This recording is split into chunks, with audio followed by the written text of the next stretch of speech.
ఎల్లంపల్లి ప్రాజెక్టులోకి భారీగా వరద నీరు చేరడంతో వరద కాలువకు నీటిని విడుదల చేస్తున్నామని రాష్ట్ర ప్రభుత్వ విప్పేములవాడ ఎమ్మెల్యే ఆది శ్రీనివాస్ తెలిపారు.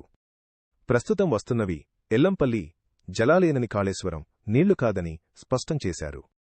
వరద కాలువపై రాజకీయాలు చేయొద్దని కరువును కూడా రాజకీయ కోణంలో చూడడం సరికాదన్నారు. దుంపేట గ్రామంలో గంగమ్మ తల్లికి ప్రత్యేక పూజలు నిర్వహించి రాష్ట్రంలో సమృద్ధిగా వర్షాలు కురిసి రైతులు సుభిక్షంగా ఉండాలని ఆకాంక్షించారు.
రాజశేఖర రెడ్డి గారు ముఖ్యమంత్రి ఉన్నప్పుడు నిర్మాణం చేసినటువంటి ఎల్లంపల్లి ప్రాజెక్టు ద్వారా ఈరోజు సాగునీరుకు సంబంధించి త్రాగునీరుకు సంబంధించి ఇబ్బంది తలెత్తకుండా చూసేటువంటి నిర్మాణం ఈరోజు మళ్లీ మనకు కష్టకాలంలో కనిపిస్తుందన్నమాట మీకు ముందుగా చెప్తా ఉన్నాం.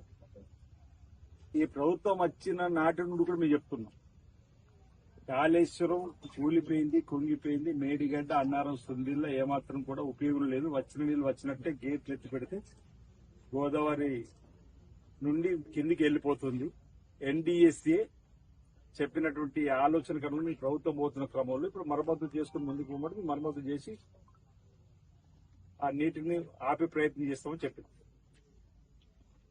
ఎల్నినో ప్రభావం ఎల్నినో ఉందని చెప్పి శాస్త్రజ్ఞులు చెప్పగానే కొంతమంది అయితే రేవంత్ వచ్చిండు, కరువు వచ్చింది, కాంగ్రెస్ వస్తే కరువు వచ్చిందని చెప్పని అంటే దీనికి రాజకీయం చేయాలని చూసాం. మాకు బాధ అనిపించింది ఏంటంటే ఇలాంటి కష్టాల సమయంలో ప్రజలకు రైతులకు అండగా అందరూ నిలబడాలి.